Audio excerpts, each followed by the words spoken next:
Welcome everybody, Dr. J here with yet another review. Today's video, we're going to review the 32-inch Sharp 1080p Full HD TVs. Stay tuned.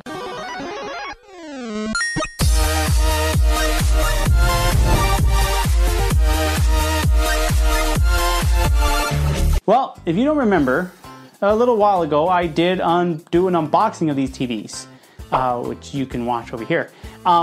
And due to the fact that this video kind of went a little virally small, like over 1,000 views, I decided to go ahead and do the review for this product. So as I stated, these are 32-inch TVs. They are 1080p and they're 60 Hz, which makes them full HD, and their brand name is Sharp. Now, unfortunately, these are a Best Buy exclusive. You can only buy them at Best Buy. You cannot buy them on Amazon or eBay or anything like that. Well, eBay, if technically the person buys them from Best Buy and sells them to you there, something like that. Anyways, I'm going on a rant. So these TVs have been a great addition to my office. Let's talk a little bit about them. So far, they've had great color rendering. I haven't really had to calibrate the TVs that much. I had to calibrate one of them, and I'm gonna explain that in a moment. But the main one through HDMI, from my HDMI port from my PC to the TV, I haven't had to really do anything to it. I mean, I just pretty much left it stock and I've been pretty happy with it. And usually I calibrate stuff. So the coloring has been decent. I mean, the blacks are blacks, greens are greens, blues are blues, all that stuff. So it's fairly flat like you want it, with a little richness. You don't want too much, and it looks very natural, as natural as it can get it, being that it's LED and it's a TV. It's rendering an image. Now, the one that I did have to calibrate was the second monitor. It's being run off the DVI port off the computer, and that one didn't come out so well. So I had to sit there and calibrate it and do the coloring and everything else like that, even though it was decent. And I had to adjust stuff and the white balance and everything and get it as close as I could. Where I really see that color difference is from the HDMI one that I didn't really have to adjust to the TV one. Is like in the yellows and the greens. That's the one that you see a huge difference. The yellows are a lot darker on the DVI port, greens are a lot darker than they are on the HDMI port.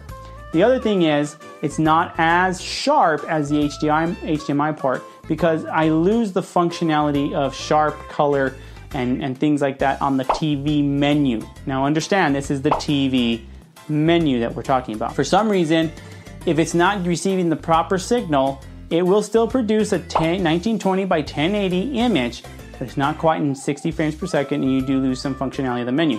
Be warned with that. So if you're going to be using it just strictly on DVI, if that's all you have on, let's say, your computer, or maybe your receiver or whatever that you have, be warned that you might lose some of that functionality. I really highly recommend you use a high-speed Ethernet HDMI cord, strictly HDMI to HDMI with these TVs.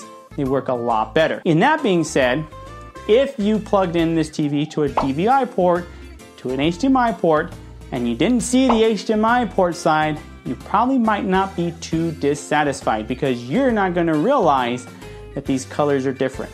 It's only for those that are maybe using two monitors like I am on PCs and they're using it like that. You may think that something's wrong. There's nothing wrong. It has to do with your cord. It has to do with the way the image is coming in. All right. If you're using it on a video port, I have no idea what the results are going to be because I don't have a video port, nor do I have the adapters for that, and that's not how I'm using it. So if you are, let me know how it is. If it fixes the problem and you have functionality, you're good to go. I'm using an R7 AMD Radeon graphics card that I installed in my PC, which you can watch over here, and that's how I'm projecting the images to these, or sending the images to these TVs. So far, I've been very happy. Since my primary is the HDMI port one, that's to HDMI port, that's where the games go on, and that's basically what this PC is used for. And so I really don't see much. I used it on about between medium to high, not quite high settings, and I definitely don't go to super because the computer can't handle it. It's not the high-end gaming computer, we understand that. But I do medium to high settings, and it's good for me. I mean, I enjoy it. It's fine, If you're going to be using them for a TV, as in your house, you're going to be replacing another 32-inch, or maybe you're upgrading from maybe a CLR TV or something, I'd suggest it. It's a great mid-grade TV, low cost.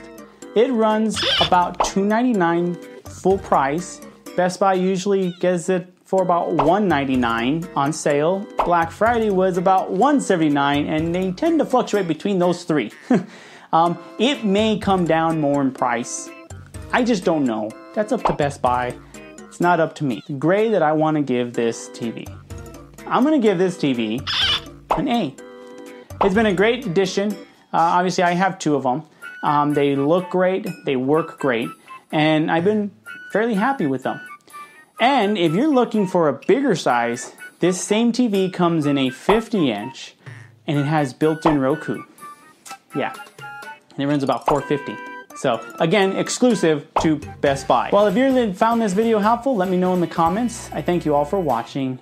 I hope you enjoyed this review. Until next time, guys, Dr. J here signing off. Alonzi.